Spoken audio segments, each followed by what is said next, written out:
Oh, we're going to have a nice wrap here. We have Prithvi here with us and Addie, and we have Dawn. Wow. We have banquet tomorrow night, and I'm hungry. How about you? Yeah, I'm hungry. All right. So then Saturday, our graduation.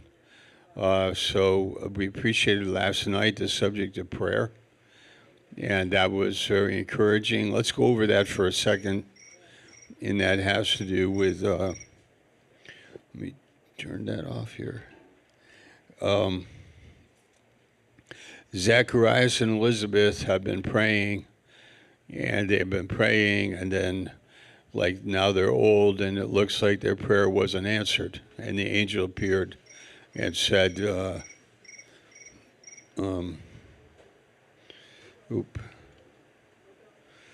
let me turn that off. The angel said, your prayer has been heard. So to think that our prayer has been heard, but not seeing the answer. And I just say that for encouragement for all of us to not stop going before God in fervent prayer. And that would be a great subject too, like fervent prayer. So I have family members, we have pastors, we have churches, we have a lot of things to pray for. People in the world that haven't heard, that we would love them to know Jesus. We'd love for them to find Jesus. So that's a beautiful thing, and so prayer. We do know about it. Jesus spoke about it in Luke 18, the unjust judge, but the woman with persistence. And of course, I think we all have a question in our mind about, like, does God really? Does he really want us to be like repeating it over and over again? And I think that there's something else behind that. It's not that we're repeating it over and over. It is that it's just in our hearts, and we're persistent about it in our hearts, that we really want this to happen. And passivity has us check out, and maybe discouragement has us quit. But could it be again in our heart? Could it again come? And the other thing is to have a vision beyond our experiences. Let's go to 100 more countries.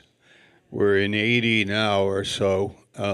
Let's do 100 more countries with the gospel. So that's a faith talking. Faith talking is kind of fun, to be built up in faith and talk faith, and just have it in your heart. Do I really care about 100? I care about the people. In some way, we care. We just say, what happened to me, I would like to have happen to other people. So that was the message of the Spirit wanting us to think like that. Okay. All right, let's go to Galatians 5. And this is about the last verses of that chapter. And let's start our wrap off by just having good attitude and kind of talking to each other a little bit. And think of something really good to say to your neighbor at the table. Really pour it on thick. Really, go ahead. Go build them up. Love them up. Go ahead. Don't hold back.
Okay.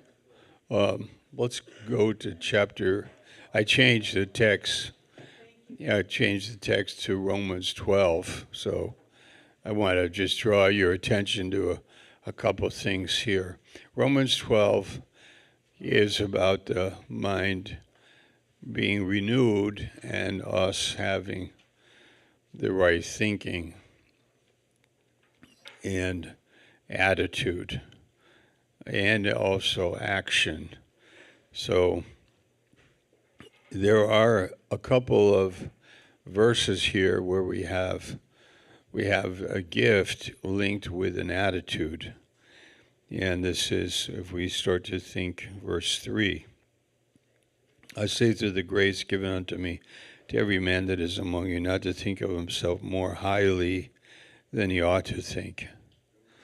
So we do think highly of ourselves. When you work hard, you can say, I deserve this. I worked very hard for it.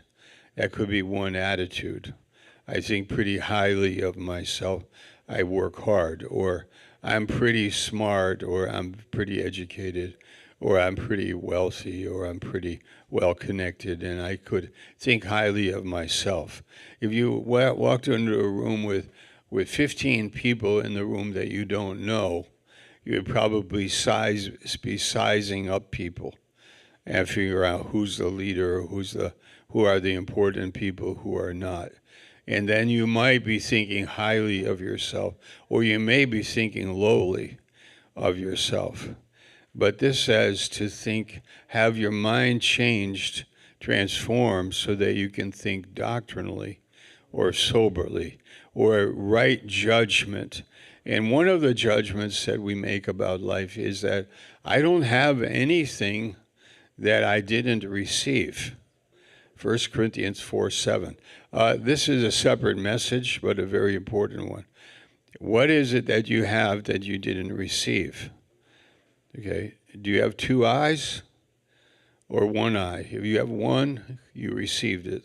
If you have two, you received it. If you got out of bed today, it was given to you. It was a gift. If your brain works, if you digest food, if you can make noise, if you can move your arms, you receive that. What do you have that you haven't received?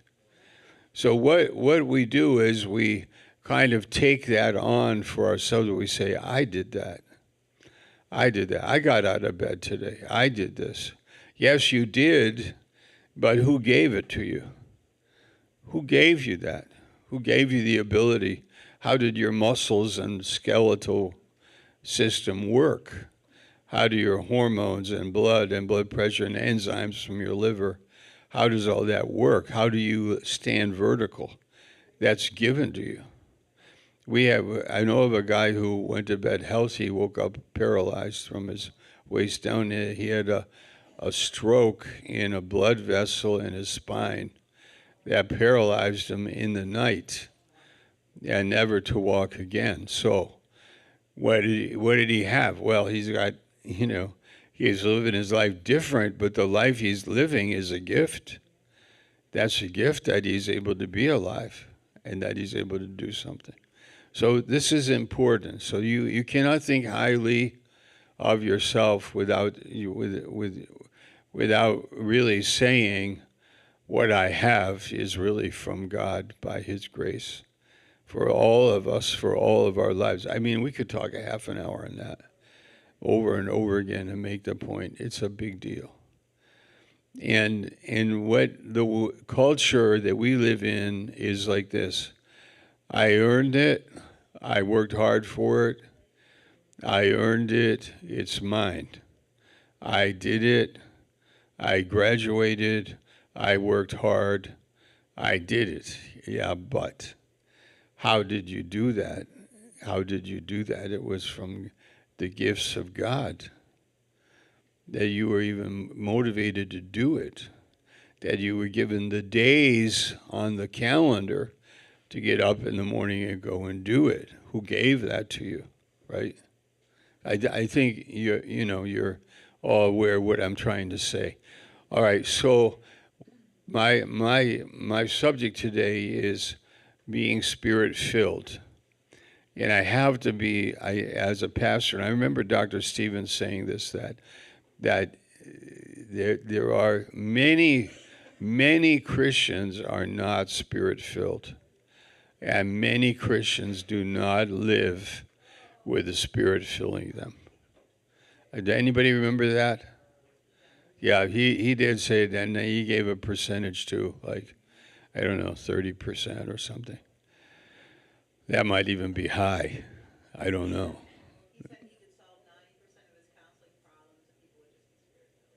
Say it again. Okay. Pastor could solve 90% of his counseling problems if people were just spirit filled. Wow, that's good. Yeah. So let's talk about it for a few minutes here. Let's go look at the text. It's verse 3. We've got to think soberly, and that word is with a sound mind. Another way of saying it, we have heard it said, think doctrinally. We have a very biblical judgment on yourself, to think the right way about ourselves and not be high-minded. That being said, let's not think too lowly of ourselves and excuse ourselves. The man who had the one talent buried it because he buried it, and he wanted an excuse to bury it. But don't say, I am nothing, and then not show up. We need you in the game. Anybody remember when you were a child, you're playing as children, and one of them took their marbles and went home? One of them said what? They took the ball, or I'm not playing anymore, or I don't like you. And they were hurt, and they went home. Okay. They behaved like a child, and Christians can do that. And say, I'm not going to the church. I'm not involved with you. I don't want to be a part of it. I'm not there. Like, that's hiding. That's not being accountable. That's not showing up. That's not playing the game. We need spirit-filled people in the game. And when it doesn't go your way, you're able to process that in the right way. So this is his advice on it. It's chapter 12, has a lot to do with spiritual gifts and attitude. And I just want to bring up 3 attitudes that's in the text there. So we've got verse 6. We have different gifts, differing gifts, charismata, the gifts of God that are differing, ministering. So we have verse 6 and 7. We have prophecy. We have ministry. We have teaching. Now, verse 8, exhorting, another gift. Another gift. It's amazing. The exhortation gift is a great gift. I want to say one thing about it. I have that gift. That happens to me sometimes. I can tell people, and they don't get offended. I can tell them. I can do it from the pulpit. I can exhort people, and they receive it. That's not always. That's not easy. The flesh cannot do it.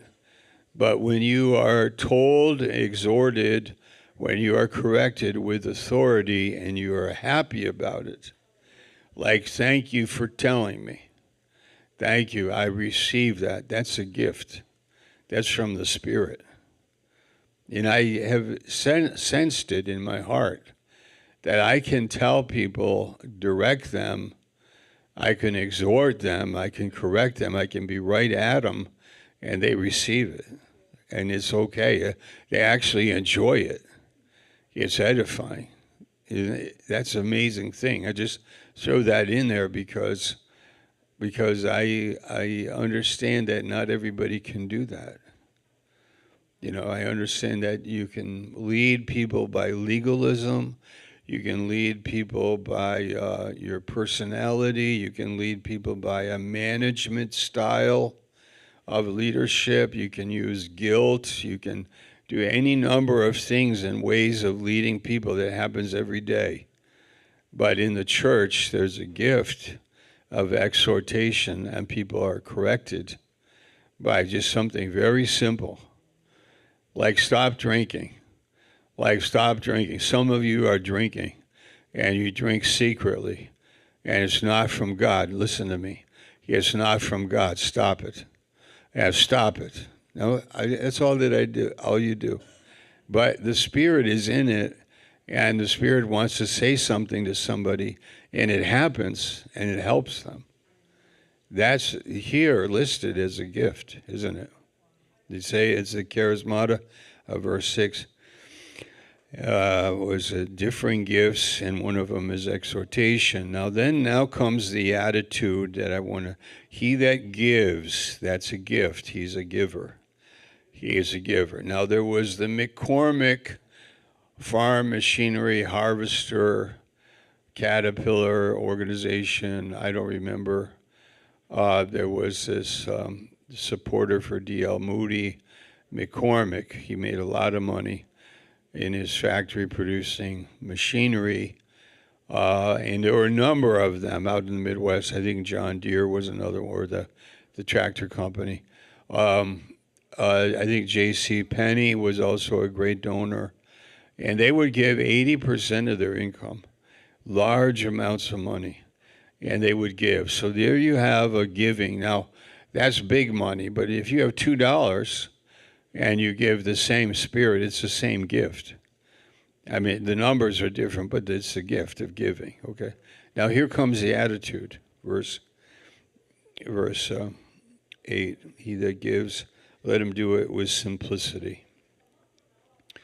So that's what we want to call is an attitude, simplicity, okay? Change the word, the opposite. He that gives, let him do it with complexity. What's complexity? What? Contrived, okay. It's just simply not simple. I will give you this gift if, and there's some condition, if, and 10 years later, and I hope you'll recognize me and you'll take care of my family. And it's giving, but there's strings attached. It's giving with conditions or complexity. But this is a gift with simplicity. You give with simplicity. Here's the money, forget about it. You're not accountable to me. You're accountable to your own organization. I'm giving. That's yours. You do as God leads you. I'm with you. I pray for you. It's giving with simplicity, right? So that's one, attitude. Number 2, verse 8. He that rules with diligence, so that's attitude. Ruling with passion, with determination, diligence, like showing up, like he that rules, being engaged, wanting to know what's going on. He that rules, ruling with diligence. That's what I want. I want that. How about that? That's an attitude.